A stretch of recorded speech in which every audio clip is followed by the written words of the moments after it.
Hey guys, I wanted to make a quick video about some of my rackets that I have and the string choices and what a difference it makes and the difference that weight makes on your racket. Um, and so previously, I would have ranked this racket as my first racket, and it could still be because the strings are starting to wear out and the ball's kind of starting to go, just out now when it was going in.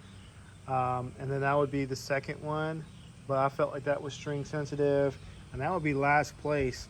And now that I have made a few changes, um, I don't know which is first place. I keep going back and forth because I'm thinking I would like to get a duplicate of my favorite one, and then just make that my top racket choice. So this right here is the Speed Legend. So 300 gram racket as of right now with the overgrip, with the strings, and also with this dampener. It's 328 grams. So I wouldn't say I definitely wouldn't be light. And also, despite it being 300 grams unstrung, with everything on there, it's advertising 330 swing weight. Um, which is not crazy heavy, but for it is heavy for how light the racket is. Um, and it was actually my heaviest strong racket.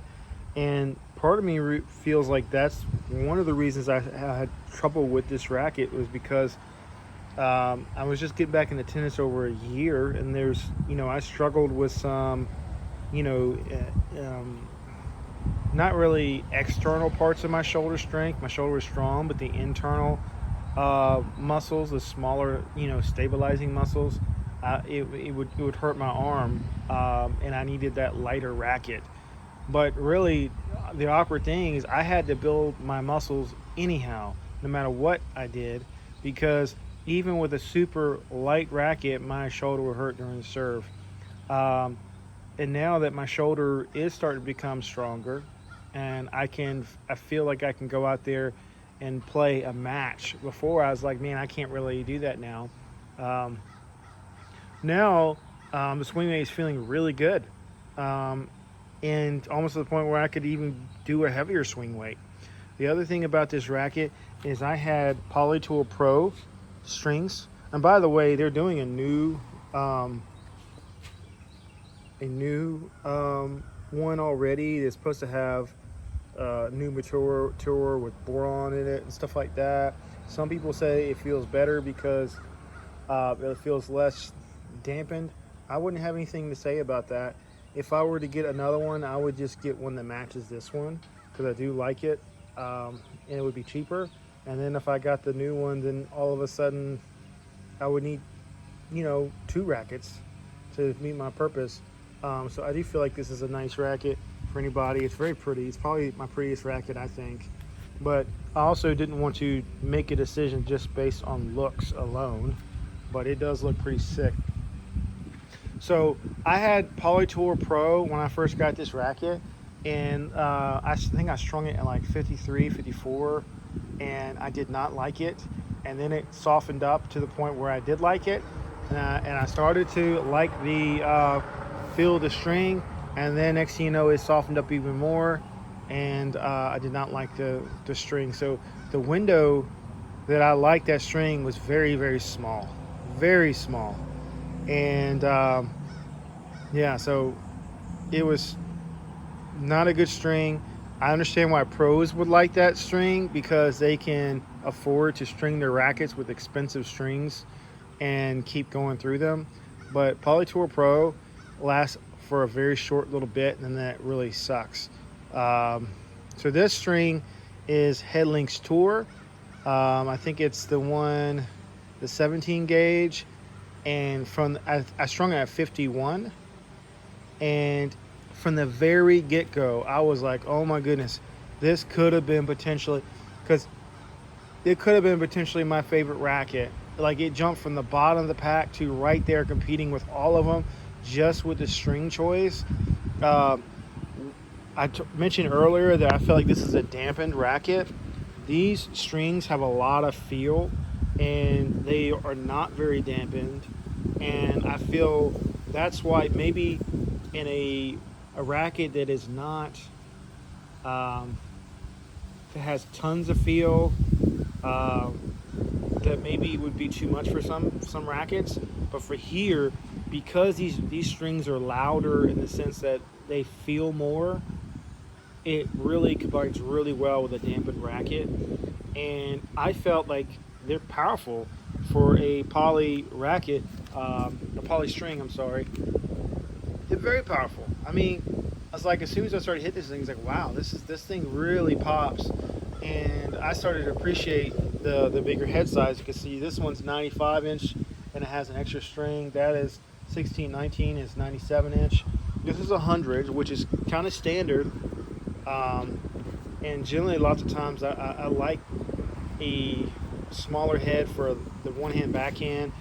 But as I grew into the swing weight, that became less of an issue. And so now I'm not really worrying about the small head size because so much. I just really appreciate, you know, put it this way, of these three rackets, this one can hit really hard, but you need a swing to get that power to access it.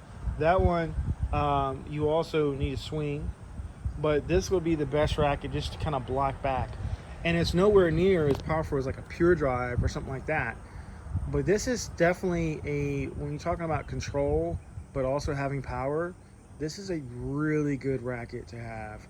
And now it is up there, and the decision that I would have, what racket would I duplicate?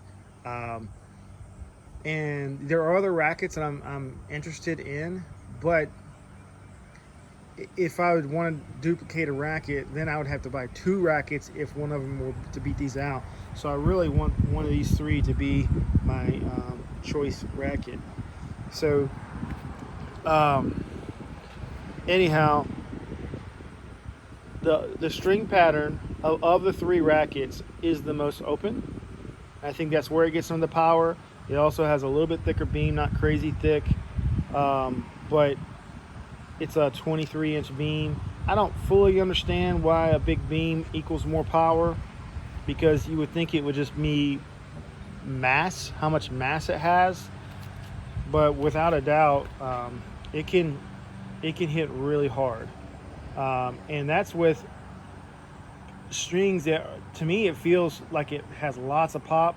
The Head Links Tour, but I mean, it's strung at 51. It's not strung at 48, and it's not particularly a soft string that has more pop or lively string. So it could probably go even harder. So what I like is I can flatten it out with this a little bit, but it also has you can get some good net clearance with it, and I serve really well with it. So this brings me to some adjustments to my other rackets, because I didn't like the swing weight on this. And now as I'm getting stronger, I'm doing some bench press, I'm doing some shoulder workouts, and I'm also doing serving. I mean, that's one of the ways you get strong, is you give yourself a pitch count if you're having shoulder pain, and not do but so much, and then eventually you're having less and less pain, and as your shoulder starts to get stronger. So however, because of swing weight, it made me really curious about these two rackets, because this racket's swing weight was only 315, even though it was a heavier racket. This is a 300 unstrung, this is a 310, and that's a 310. This swing weight was advertised, I don't know sure what exactly it was advertised as 315. That one was advertised as 321. And this racket started to feel better with this 330 swing weight. It's probably even slightly higher because it's not including this dampener. So even though it's lighter, it started to feel better. And so I was like, well, what if I change it up and try to get the swing weight up? So I used AI, and I asked, about the lead. First, I did this one right here. And so according to AI, if you string, see, here's some lead right here. So that's 2 grams, and then 2 grams, but I'm not sure if you can see it, but underneath it, there's an extra gram. So that's actually 1, 2, 3, 4, 5, 6. And so um, Google AI or one of the AIs, when you Safari, it tells me that if you put 1 gram of lead at 3 and 9, which is approximately what it is right here, that's going to equal 2 grams of swing weight per gram. So this is theoretically 12 extra grams of swing weight. So if it happened to be what the swing weight was at 321, we're looking at 333, which potentially could be what that one is, because it has a dampener to it, and that dampener is like 4. So this black racket, the speed is like, it's 11 grams lighter, because this one right here is now 339, and when you swing it, this is really weird. Even though it's 10 grams or 11 grams heavier, they feel about the same. So it's really not about, it is not about your how heavy the racket. It's about the swing weight of the racket. It makes a bigger difference.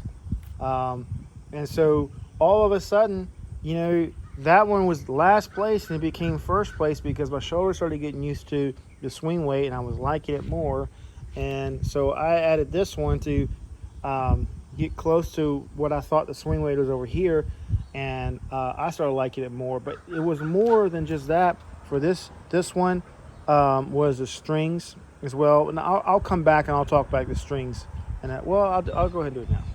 So this one, it came with Toro line when I bought it. Toro line Super Toro at 48 pounds. And because, I think it came with like a year-old string, and I think they were really stiff strings, and it definitely hurt my elbow because those strings were so old. But however, I got the new strings. It didn't hurt my elbow, but man, it was coming off so much hotter. I couldn't keep it in bounds. It was just so powerful. And so I cut those out, and I went the opposite extreme, and I got the Toro line Caviar, and I strung that one at 50. And at first it was, everything was going in, but it kind of lost its pop. And so I would use that strings again, but maybe I would string it back to 48 to try to get some pop, because it started to feel good. But it was a racket I thought I was going to like the best out of all of them. And because I couldn't find the right string setup, it was in last place again. It was starting to become, second to last from this one at the time. And so I cut out the Toro line, and I put Toro line Otoro Snap, which is the same strings as these green ones here, but they're round with a lower launch, because this one does have a pretty good launch and it's pretty whippy, which but which now it's really less whippy. It has more plow through, so that helps with the launch angles. My launch angle was just too much. I wanted to keep it a little bit further down and in control, and not just go all the way back to the baseline and it drop right before. And that's a great shot if you can hit it every time, but sometimes you hit it out of bounds. So here I am now with this rack. I'm not sure if you can see it here. It used to, when I swing, I used to really have this whip, and I would just whip it around like that. And so I still do that when I'm trying, the ball is low and I'm having to go inside the court and whip it around. But now I kind of like more go into it like this, and then it's kind of going through the ball and then turning. So instead of just big old whip, right, because it's such a whippy racket, and now I'm going like more into it, and so that's really the effect of all three with this extra swing weight, is you kind of more going into it. You still get the top spin, but you also get a little bit more power because it's less whippy, and it's more instead of inclined to go like this, now it kind of wants to go through instead of go up. That's just my experience. Maybe it's ridiculous, but that's just how it feels to me. And I feel like that has lowered the launch angle um, a lot and gave me a little bit more power. And so now, because I've now increased the swing weight, now I feel like it's a bigger competition from here to here. And this string setup is, I mean, this string is the same formula as this green string, except it's smooth and it's supposed to advertise as a lower launch. And I strung this one at 51, and I would say when it, because it's a smaller head, it's a 95, has going to have less, I guess you would say, trampoline effect. It felt not very powerful in the beginning, and then quickly moved into the sweet zone, and it's starting to feel power again. But I still feel like I have control, and I'm really liking the string right now. I don't like the color. White is so dull. I thought about trying this Otoro, but it's advertised as a higher launch, and I'm not sure. But I think the green would look awesome in this racket.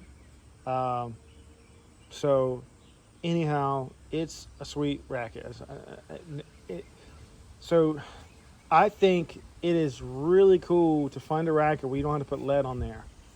I think that's really awesome because the lead looks bad in my opinion, but it is also cool when you have a low swing racket is it gives you option to toy with it.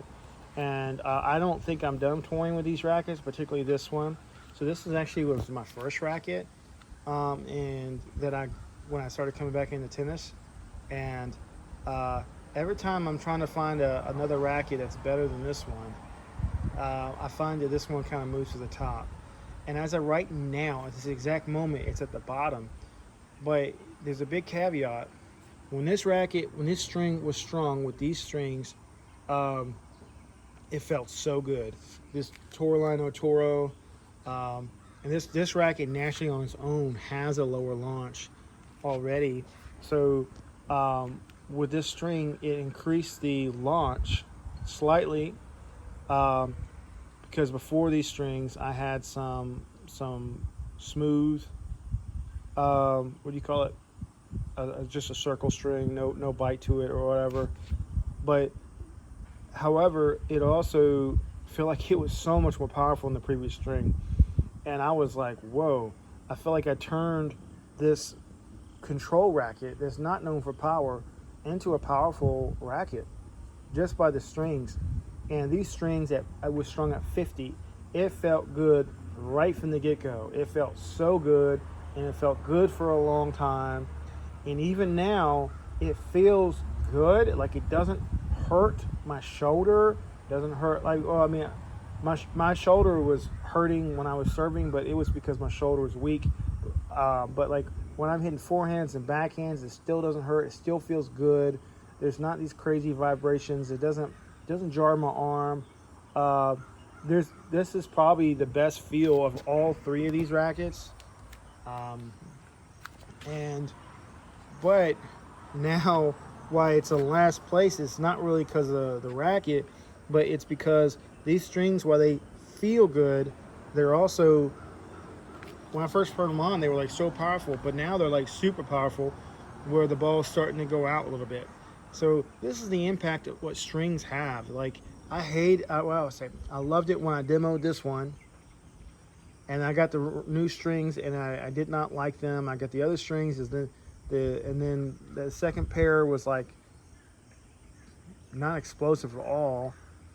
And then these ones are starting to really feel good. And all of a sudden I'm loving this racket now.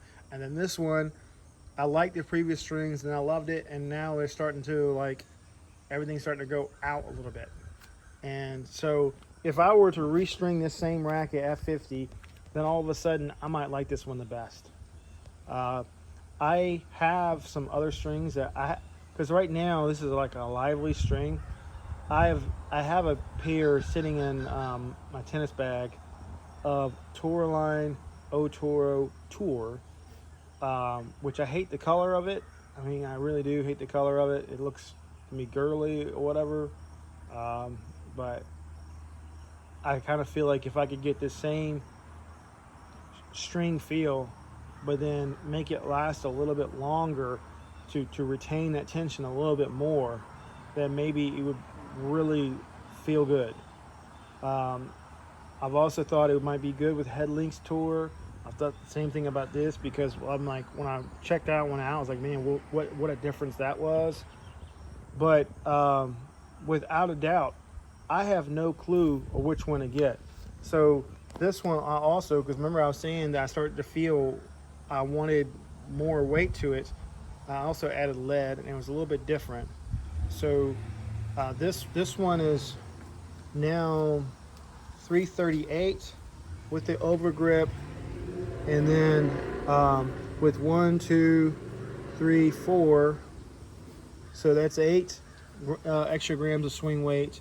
And according to the internet, right here, I've added a 1/2 gram and a 1/2 gram on each side, and that's adds 3. So that's 8 plus 3, so that's 11 grams of swing weight, which would make this one, let's see, 315. So it's 326. So it's actually still the lighter swing weight, and it's a gram less than that. So in order to get it a little bit higher, what I've thought about doing is taking this lead off a 1/2 gram, and then putting one right here, and then one right here. And so that would, because it's pretty much at the top, and that would give it a little bit more stability when I spread it out. And so that would be, you know, be 8 plus 3 is 11 plus another 3, so that's 14, and so 14 plus, so it'd be right there at what do you call it, 329, which is creeping up compared to these, because the starting grams, and that would also make both these rackets the same exact weight, just 1 extra gram. And so I am not going to change these strings out because I'm going into the winter months, and I don't want a new set of strings and all of a sudden it gets crazy cold and I can't play as much. I will play in the wintertime when we have a random warm day, which we have it here in Virginia all the way through December. Every once in a while it'll be cold and it'll randomly have a good warm day, and I'll go ahead and try to play. So we just ended our indoor membership out because, you know, just money wasn't right for us. So anyhow, all these 3 rackets, these heavier, ironically, rackets have more. If I right now, these ones have more. What am I trying to say? You could do more because they have a lighter swing weight. You can tweak them better with a little lead tape. This one, if I were to tweak and put lead tape on here, man, I mean, just literally, man, if I were to put, I mean, just a gram on each side, so that would be 4 extra grams. Or if I put 2 grams on each side, man, that would really make this thing pop, and it would be pretty heavy because that'd be like 338, and man, that would be, I would pop that ball, man. So, and maybe my shoulder will get to that point. It's not there yet, but anyhow, I can't tell which one I like better now. I can't tell. I serve right now the best with this one and this one. This one I still serve well with, but I'm not sure if, because it could be because the strings are becoming a little bit too poppy. So anyhow, like, comment, and subscribe. Let me know what you think. Bye.